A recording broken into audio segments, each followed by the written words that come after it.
y'all, it's your Captain for All Things Creative coming at you with a little quick video about Traitors Season 2, Episode 6, and more specifically, Dan Gheesling's response to what happened that he posted on his podcast. And I'll put the link in the description because I'm not going to play the whole thing. It was like a whole hour plus video of him making excuses. But if you're new to this channel, welcome. Please like, subscribe, all that. And if you're returning, let's get into the episode quickly. And then more of what Dan said about his actions in his podcast. So I did a video earlier about like the top moments of episodes 1 through 5 of season 2. And for episode 1 through 5, the Traitors was basically united. But at the end of episode 5, you see Dan kind of putting a battery in Parvati's back, or Parvati, to go after Phaedra. And so Parvati goes around the round table calling herself slick at the end of episode 5, saying that the traitor got to be a housewife. And you see at the end of episode 5, Phaedra checks Parvati and also Dan, too, which was smart of her to catch. And episode 6 starts off with, that turret meeting of the traitors. And Phaedra basically telling them, to play fair and asking them, what they're going to do. And then Dan insists on going after Bergie, not knowing that he had the shield. And then Parvati basically had tried to warn him that it was a trap, but he did not listen. And then you basically have the morning after Dan's horrible mistake to not listen to the women, not listen to Parvati. And he basically realizes that his murder was blocked because Bergie had the shield, and Parvati was right that it was a trap set up by Peter for him to think that, Burgalicious was open for murder. I call him Burgalicious in honor of Phaedra's name for him. So you see Dan scrambling now because he realized that he done fell into this trap. And all day, instead of, revealing who he's going to go after, he's just telling people he's going to give a name and that they should just trust him and hear him out when he gives the name. So he's being shady and cagey again, and everybody is pissed off with him. And the whole time I'm thinking he better not say Phaedra. And, they do their mission. They get to the round table, and it had been a catapult mission before. And randomly, Sheree won the shield, which was hilarious because Sheree don't know what's going on in the game. And Phaedra is her guardian angel protecting her because Sheree was about to be poisoned earlier in the season by Parvati, and Phaedra blocked that. And Sheree is always just voting wild. She should be like, oh, I don't think this person's a traitor, but I'm voting for them anyway. And then getting mad when, random people go home. So it was just really funny that Sheree got the shield because Pete needed it. So he's going into the round table thinking that, the traitors are going to get him because he's onto them. And Dan's going into the meeting after promising all these people that he's going to say a name, but knowing that him and Parvati had fell into the Faithful's trap.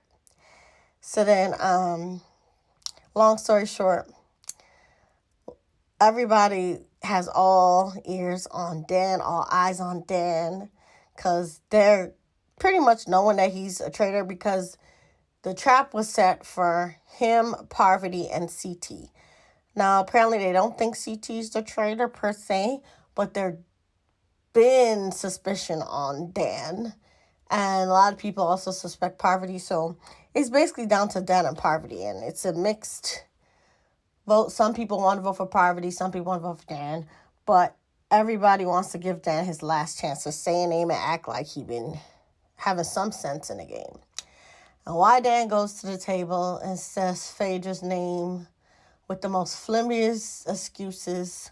I did not know. This is why I went and watched this podcast, because all I could see is him being jealous and knowing that he lost and wanting to take Phaedra down with him because he don't want her to win. And basically he says flimsy things like he thinks it's Phaedra because, she called Bergie Burgerlicious at breakfast after he came back, and I was like, she always does that. What are you talking about? Phaedra's always extra. And then Phaedra roasted him good. She's like, yeah, the reason why it seems like I do the most is because you do the least. And she told him, right now you are doing the most because everybody knows you're about to get banished.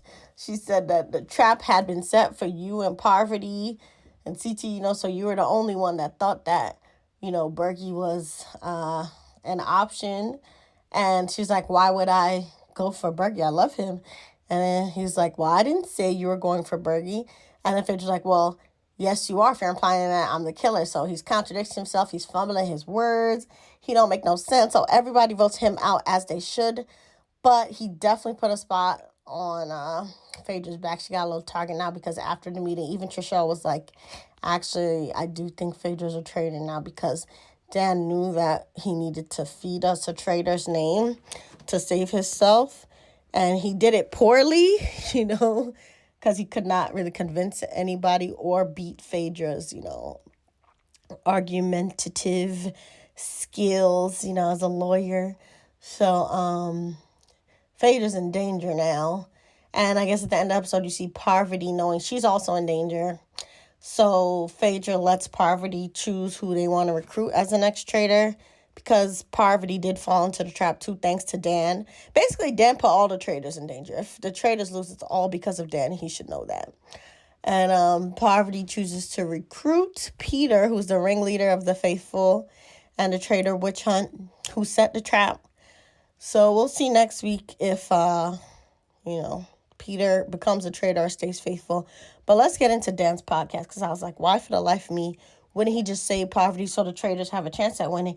Why would he just throw Phaedra on the bus so that all the traitors have suspicion? It was such a sore loser, nasty move, and I wanted to see where his head was at. So even though it took me a couple days to watch the podcast, I couldn't even look at his face after all that foolishness that he did. These are the points that I came away with. First of all, it was clear that Dan put too much weight on his past victories, and he felt that he was better than everyone to the point that he underestimated Pete, and he completely disrespected the women that were his fellow traitors. So this was clear because, one, in the podcast, he claims that he never heard Parvati tell him that Peter's Shield secret story was a trap. He claims that he was rattled by Janelle putting heat on him at the last round table so much that he never even heard Parvati say that it was a trap. And he said if he thinks that he heard that, he would have listened to Parvati because he trusts her. And he had planned to go to the end of the game without betraying her. So he made some comment. I wonder if it was maybe AI that added Parvati's voice. But it's like, nah, you knew it was a trap. And you even argued with the girl saying it was a gamble. And in your own podcast, you said it was a gamble because they told you it was a trap. So you lying. Next, it was clear that he was obsessed with getting Phaedra out the game. And he says he never saw himself winning if Phaedra was there. She was so popular. And again, this is the definition of envy. With jealousy, you kind of want people have. But with envy, it's more sinister, and it's one of them 7 deadly sins because he wanted her, out because he was jealous of her gameplay. And not only did he, not like the fact that, she was so popular and doing so well, but he wanted to take away her chance of, winning or having that good game. So he was just the definition of envy, man. And then he eggs Parvati on, starting, to throw that seed of doubt on Phaedra by saying it was a housewife from since, before that meeting where Phaedra called him out and called Parvati out. And then he said the reason why he didn't try to play a more smart game by sowing seeds of doubt on Phaedra earlier, especially when they were asking him for a name before the round table. And it was his chance to sway people and get them to see Phaedra for the traitor earlier, was that he said he was scared of Phaedra finding out that he was going after her. So that's why he kept being cagey. And he wouldn't even give the people that were willing to listen to him her name or any logical arguments until the table. Dan failed at defending himself and throwing seeds of doubt on Phaedra at that last round table. And even though he was obsessed with getting rid of Phaedra, in his podcast, he admitted that he glossed over the fact that Phaedra told him that she was a lawyer. This is because when he had apparently asked Phaedra what she did, he wasn't that aware of her work as a housewife, but he said that Phaedra had told him that she was a mortician, a Reiki healer, and then a lawyer.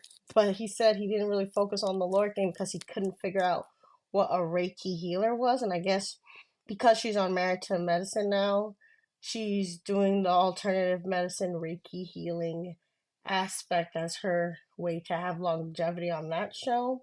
But it was a big mistake for Dan to gloss over Phaedra's attorney background because he didn't know she'd do so well in hand-to-hand combat, he calls it, with him, going up against her at the round table and basically making him look like a fool for even bringing her name up.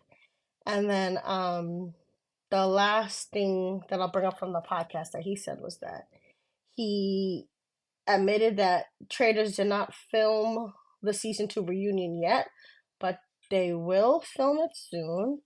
And he's currently rooting for Parvati and Sandra the most. And when he was asked who he was going to recruit as an ex-trader, he said he didn't know because he didn't have as many days, to think ahead. But his plan was to get rid of Phaedra and recruit somebody else. And I think in hindsight, later on in the podcast, he did say that he would probably have recruited Sandra as the next traitor to replace Phaedra if his plan had worked. But he knows that Phaedra is not happy with him since he says that she had trusted him during the game because he was a game player before. Honestly, again, I think he woefully underestimated both Phaedra and Parvati. And at the reunion, I would love to see Phaedra and him have a conversation. I just want them to talk. If Phaedra ends up roasting him, oh well. Because he deserves every roasting that he has gotten and any roast that he's about to get for basically blowing up the Traitors game. Once he realized that him and Parvati were compromised, he did not have to compromise Phaedra. He could have just went with Parvati and the Traitors would have had a better chance of winning. But again, he claims how he's just so loyal to Parvati. He never would have dreamed of throwing her under the bus, but she was already under the bus because you made her and you fall into the trap set by Peter. So again, he already ruined it for him and Parvati, so he had no business ruining Phaedra's chances as well. And then on the Traitors Postmortem, Phaedra said that she actually broke her chalk writing Dan's name down to get banished, and she could have broke him too. So I think their interaction at the reunion is going to be something to watch, probably must-watch TV. And when it comes to Phaedra surviving, obviously, I was rooting for Phaedra. I think she's playing the best game this season. Siri from season 1 has played the best Traitor US game of all time. And right now, UK season 2, I thought Harry played a super good Traitor game. He's like diabolical. But the only way I could see Phaedra making it out of this mess that Dan made would be if the next challenge is the dungeon challenge, because Traitors UK and Traitors US have the same challenges. So, spoiler alert, there's gonna be a day where the Traitors get to put 4 people in a dungeon. And when they're in the dungeon, they don't have the chance to talk to the other players and influence them. And then the players in the dungeons also don't get a chance to get a shield. And one of the dungeon players have to be murdered. So if they do get this challenge and Phaedra's still in the game, I think Phaedra needs to put Trishelle in the dungeon so that Trishelle does not spread word that, she thinks that Dan sacrificed her to feed the faithful a legit traitor. Because I think a lot of the faithful, unfortunately, are not as savvy as, the other challenge players like Trishelle. So if she can get Trishelle in that dungeon and then vote Trishelle out from there, I think that's Phaedra's best chance of not letting Dan damage her game too much. But if Trishelle gets to, spreading the seed around, turning the vote around on her, Phaedra's popularity can't protect her from Trishelle's correct logic that Dan threw out her name to feed them a traitor to save himself. So that's my prediction and my hope. We shall see what happens next episode. I hope Peter takes the bait. If he doesn't, the traitors are super screwed. And then if Phaedra doesn't get a chance to throw Trishelle in the dungeon, then Phaedra's good as done, and the faithful probably will win this thing. So say what you feel in the comments. Say if you're enjoying Traitors or not. Like, share, and subscribe. And remember, you're the master of your fate and the captain of your soul. Bye.